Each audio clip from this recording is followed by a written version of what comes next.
Computer. There we go. Hi everybody, it's Lisa Hawkyard, the mother of all coaches, and I'm here to empower your mindset, to empower you by teaching you and guiding you to use mindset techniques and self-confidence tips to boost yourself. So today we've got the amazing Skye Lindsay, who I've known for about 3 years, I think, roughly about 3 years. And I've asked Skye very kindly to come on and just to have a chat through her journey. So what I want to introduce you with these videos is literally just to help you understand that you're never on your own. There is always hope, there's always guidance, and also that let's keep it really real. We all have days that are going fantastically and days that maybe you have a dip, and what tools that you can have in place, like I have, like Skye has, that can help you move forward. So Skye, thank you for joining me, really appreciate it. It's good to see you. And just a little back idea of Skye's journey. So, like I said, I've known Skye since about 2016. We're just trying to work it out, weren't we? So, 2016. And when I first met Skye, she was incredibly anxious, dealing with a lot of anxiety from normal day-to-day life, struggling with work, really struggling with going out socially as well, wasn't it? Yeah. Going out caused a lot of anxiety for me. Yeah, definitely. And just through working together and Skye doing some work on her own as well, we've just put steps in place. And really, do you know what it all boils down to? It's about actually having people around you that support you and guide you and believe in you. And I'm going to let Skye tell some of her journey as well, because she has grown from, well, it was your A-level time, wasn't it? So from a young girl into the most amazing woman who's got so much ambition, and she really is finding her own way. And it's not been easy. There's been a lot of challenges over the last few years, but you always come out trumps, don't you? Always. So thank you for joining me. Thank you very much. Can I just ask you, just obviously I've given a little back history. What would you say on a day-to-day you were really feeling? So just for anybody watching. Back then? Yeah. Well, back then I was so anxious. I struggled to get up and go out and do normal things. Obviously, you said about work. I was doing my first part-time job at the time. Obviously, I was doing my A-levels as well. But I really struggled going to work. I started having panic attacks at work, unexplained. I got sent home from work a lot. I even got signed off by the doctor at one point, just because I just found it so hard. But I couldn't really explain it, and I didn't have any tools really to deal with how I was feeling. Okay. What would you say the biggest emotion was? Did you feel scared? Scared, yeah. I couldn't explain. But I've always had a bit of separation anxiety. I think that's like from my mum. My mum's always been my comfort blanket, and I think started, my mum went on holiday and I've never really been good with that, and I've just always got a bit scared when she went away, and that's how it started at work, because I was at work while she was away, and then even when she'd come back, work then became the place that was linked to my anxiety. So it was scared, but I couldn't really explain why. Yeah. Okay. So we first met at a workshop, wasn't it? It was at a workshop. And can you just explain what did you find made the difference? Because I know you'd had some therapy before, is that right? Yeah, I had some counselling about 6 months to a year prior, but it might have been more than that actually. I think I was doing my GCSEs at the time, so yeah, about a year before. Yeah. It was when I was having therapy, it was more talking about how I'm feeling, and then they'd relay it back to you. I mean, anyone that's been through that knows the thing. You tell them one thing and they tell you what you're actually thinking. Yeah. With the working with you, it was different. It was more what thoughts are in you and how you think about yourself, which makes you feel these things so much later down the line, but you don't know. But it starts with you saying, I'm this, I'm that, and it's bad thoughts, and then they don't affect you the next day or the next week. It'll be months down the line, then you just think that about yourself and you accept it. And I think that was the thing for me, that was a massive turning point. I thought, I'm thinking all these things, I'm scared, I'm not putting myself in a good light, and I think that's what, for me, maybe I can change this. Because I have to say, I've always been incredibly impressed with you and how you've been doing your affirmations. So, like, for anyone who doesn't know, affirmations are where you affirm anything that you say to yourself on a regular basis is affirming something, that when you turn it into a positive, they become positive affirmations. And you embraced that completely, didn't you? Yeah, well, I love affirmations. I do them at work. I print them out and I just write them up. Yeah. So it's consciously saying something positive to yourself that then goes through to your subconscious mind. And just for anybody watching, if your subconscious mind will accept anything you tell it. So even if you told yourself you were purple, you'd eventually start to believe you were purple, because you just embrace everything. So it's by having these positive affirmations, especially with Skye, you really turned it around with those, didn't you? Massively. Definitely, I definitely started looking at myself in a different light. I was tired a lot. I think at the time, obviously, I'd started to suffer a little bit with depression as well, and I was so tired, didn't want to get out of bed. Even just saying I'm energized, and I said it to myself every morning. Every time I went to work, I'd be tired on the way to work, but I'd say it, and I'd say, obviously, you'd say things like I'm beautiful and stuff as well to make you feel good about yourself. But the tired thing, I can't even explain it. You just makes you Just decide, don't you? Yeah. And I think the easiest way to say it is, sometimes you do think you're actually bonkers. Half the stuff, the good stuff you say to yourself, there's a little voice inside your head saying, like, why would I say that? This is ridiculous. And that is your old self. It's like having the devil and the angel on your shoulders, isn't it? Having a little argument, you know? No, I 100% agree with that. It's like having a battle with yourself to start off with, but you, like I said, you still get that. You'll get the old stuff coming through, especially on your bad days. It almost comes through a bit more, which means you have to try harder to power through it, to make not a bad day, or to make tomorrow a better day. Absolutely. So we were talking just before we started recording about that little exercise. I know you wanted to mention it. Do you want to share it? Yeah, so after the first workshop I did with Lisa, she offered something afterwards to do like a bit of something like this, a FaceTime, and just talk about more about the issues that I struggle with. And obviously, I said a big one for me is going out. Obviously, at the time, it didn't stop me. I still went out, but I'd often have panic attacks, and then I'd feel worse because I'd be ruining everyone else's night because I wasn't there. And Lisa took me a step by step, so the perfect night out. So I'd be getting ready with my friends, I'd be doing this, and she did like a whole story. But at every point she said, "And I'm feeling great." And every time she said that, she got me to pinch these fingers up. So I said, "Oh, and I'm feeling great." So I'm getting ready, I'm doing my makeup, and I'm feeling great. And every time I did it, I have to push my fingers together. And then the idea, so the whole way through the night was the perfect night, and I kept doing this. And the idea behind it was that if I'm not feeling great, I do that, and it sort of brings me back to I'm telling myself I'm feeling great, even if I'm not. And it sounds like you start to believe it, you really do. It's so true. And I still use that today, and that was 3 years ago. I learned that. I'm so pleased. So anyone watching that, just whenever you're having a great moment, put those together. And we chose them feeling great. You could use anything. I'm having a fantastic time, really happy, whatever works for you. But for you, it was I'm feeling great, wasn't it? So and that still gets used, which is fab. Thank you for that. That's amazing. Right, so let's fast forward 3 years. Okay. So the 3 years that you've been on a massive journey. Oh, I hope I'm still able to see me. There we go. So in the time that I've seen you flourish in many different ways. But one of the things, cutting out a little bit. What, me? Are you there? Are we good? There we go. I can hear you. Yeah, can you get now? Okay, lots of technology.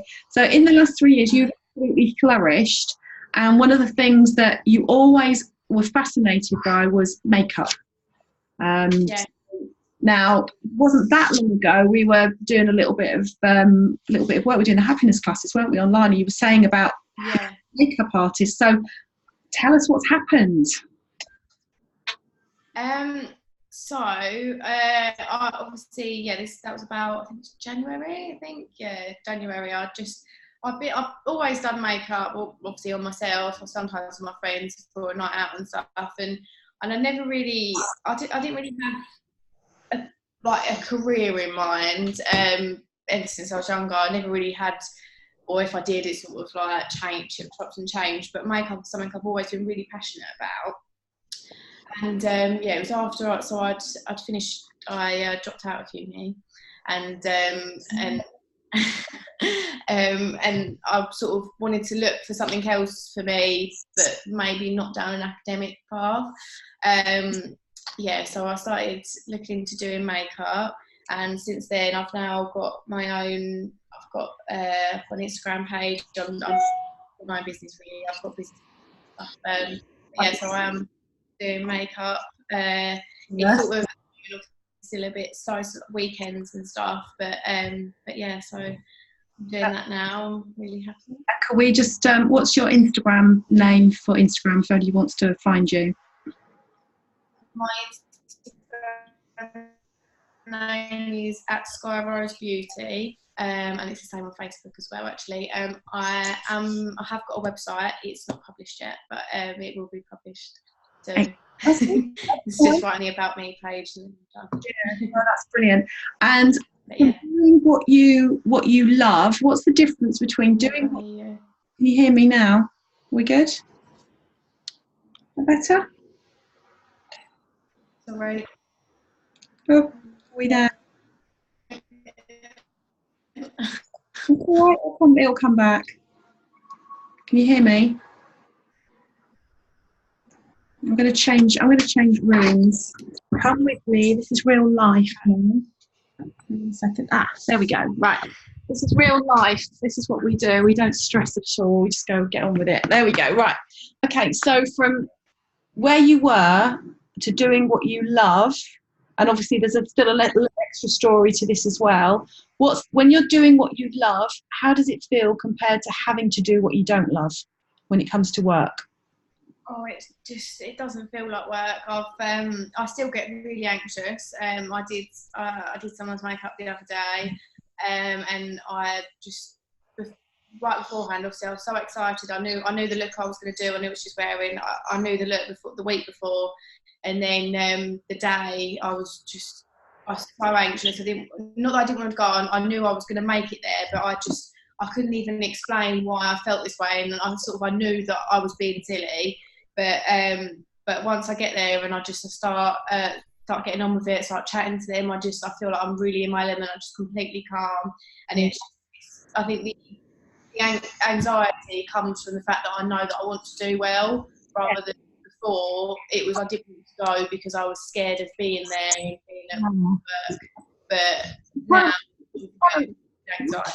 That's stepping out of your comfort zone a little bit. When when I first started coaching and I'd go into companies or I'd do a workshop, I'm going to just say it, I was bricking it. I was dreading it, thinking like, oh, what if I mess my words up? What if they don't believe me? It's sort of like imposter syndrome, and we've all got it.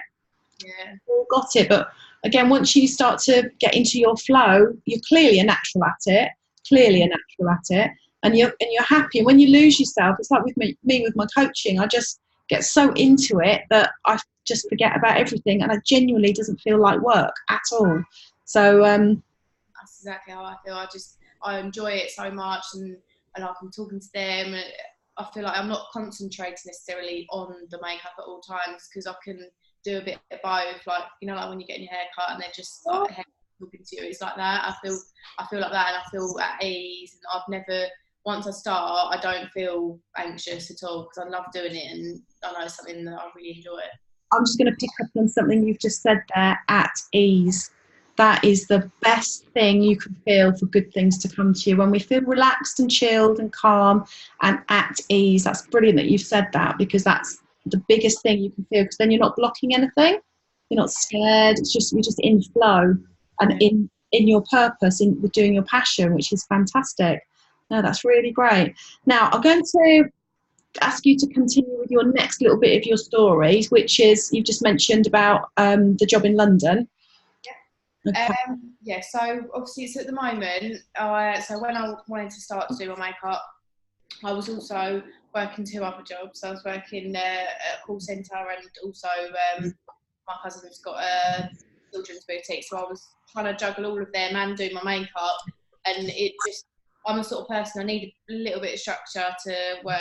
And recently I was feeling a bit down. I think where I've got doing 3 jobs and not having a specific time to get up, and it's all a bit up in the air. I was starting to get really down, and then it was as if by magic. So my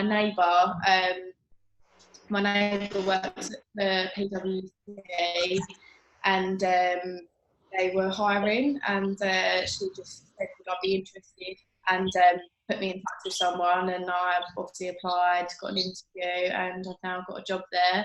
So I'm going to be starting working in London within the next couple of weeks. So that'll be my 9 to 5, and I feel like it really came at the right time. I started to get really down, started to not know. Obviously, my makeup at the moment, I love doing my makeup, but where I'm still just starting out, it's not as busy as perhaps I would like to be. Obviously, I haven't been doing it for years. It takes a while. So I was getting down, thinking I didn't really know where I was going. So now, obviously, I've got this job. I've got a Monday to Friday, 9 to 5. That means I can still do my makeup in the evenings, do my makeup at the weekends, and yeah, I think things are starting to look up. Well, the thing is, you found a balance, you know, because we all my work is based on law of attraction, and we all need to have a balance. And one of the words you said, like at ease, and now you've got something to counteract. So it's like you've been on a seesaw, and the seesaw kind of dipped a little bit because you were concerned. And you know what, being a startup, setting up a new business is hard work. I know it myself. You know, it took probably 3 years to really start to see the fruits of all my labour and start to get known and recommended. And it will be the same for you. But where you've actually chosen to go for this job, you've taken the financial pressure away, so you're going to be more at ease, which is great. Mm-hmm. So what you said about the instructing again, I think that's really definitely how I feel about it. Yeah. I'm going to be taking that financial stress away so that I can just focus on enjoying it rather than always having to get paid for it. If I've got a regular income, it means that I can do it for the fun of it, just to build up my portfolio, get people talking about it, rather than having to ask everyone all the time to pay to be a model. Yeah, absolutely. And like you mentioned, you know, I do like 10 hours driving instructor. For anyone who doesn't know, I'm a qualified driving instructor. And you know what, for me as well, not that I would, but I can teach people to drive with my eyes closed. I can hear it, sense it, feel it.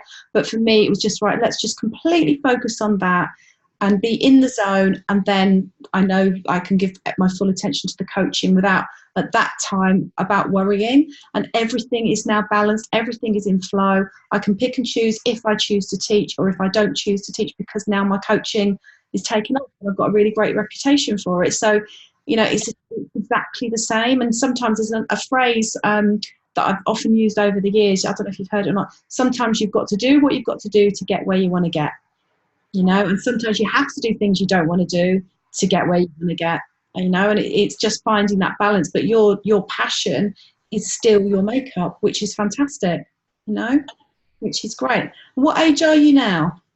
I'm 20. You're 20. Look how far you've come.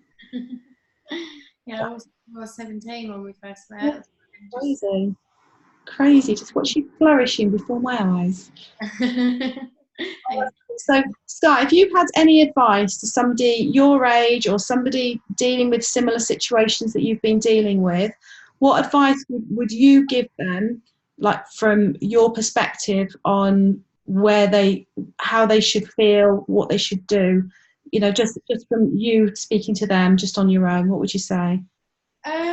I definitely think affirmations. I think obviously it would be quite hard to grasp. Obviously, I learned about affirmations from your workshop, so I think obviously you had to do something like that. But if they didn't want to talk to anyone, they just wanted to do something for themselves, I'd say affirmations, because and stick with it. Even if you forget halfway through the day and you remember, write them down, say them. I was saying them to myself in the mirror in the car driving to work, but I think you told me that writing them, hand muscle memory. Very powerful. Yeah, so I started writing them down just about 4 times each. So I'd print them out and I wrote them out underneath, and I just really think that would help. Yeah. Help with self-image, really, just because I wasn't viewing myself. When you feel low, and it could be for anything, like there could have been a reason, or it could just be that you're just not feeling good about yourself. That's when all your negative come in, and you start to believe that you're the person that you're really not. And Yeah. I think that's the thing for me. I think just trying to work on how you see yourself. Don't worry about anyone else, because they're always going to be there. They're always going to be there. They're probably going to be talking about you, whether it's good, bad, whatever. I think just try and, it's hard. Obviously, when I was at school, if you said this to me, I would go, oh yeah, what do you know? But try and not focus on everyone else's, focus on how you see yourself. And then once you start seeing yourself differently, then look at other things that you can do. Everything changes when you bring it back to yourself, and you start to value yourself and see yourself for actually the real person, the amazing person you are. Energy shifts around you, and also when you feel good about yourself, you don't really care what anyone else thinks anyway. So I started standing different. When I was telling myself, I said to myself, I'm confident, and I really wasn't. I come across as, I'm quite a loud, bubbly person, but I come across everyone thinks I'm really confident, and I really wasn't confident at all. But I started telling myself, I'm confident, and it's, my mum told me something, it's if you walk, the way you walk, absolutely, yourself, yeah, makes you feel differently. So then I started walking like I'm confident. I started head held high, and and I started to feel confident. And then I think then you get noticed. Then you look like you sort of, if you're walking around like that, you just think, oh, no one sees me. But then if you're walking all proud, you start seeing people like turning heads, and it sounds silly. It's not like real, but you do. Yeah. And like we know, the more you repeat something, like your affirmations, the more you take on that form. So I agree with that completely. You know, before I go into a meeting, I always like head up, shoulders back, let's get on with it, and have a little chat with myself, and off you go. You know, because you know I've really struggled with self-confidence and self-doubt massively over the years. But you know, in time, I've just stepped into who I thought I was, and now I know I am. So it's the same. So that's really great advice. Thank you very, very much. All right, my lovely. Right, so I'm going to say thank you for your time. Thank you for joining me. And I will put, what I'll do under the video, I'll put all your details, Skye, for your makeup, because I highly recommend Skye. She knows exactly what she's doing. And if anybody wants to get in touch with either of us, then all our details will be below. So Skye, thank you so, so much. Lots of love, and I will see you very soon. Thanks for joining me. Take care. Bye.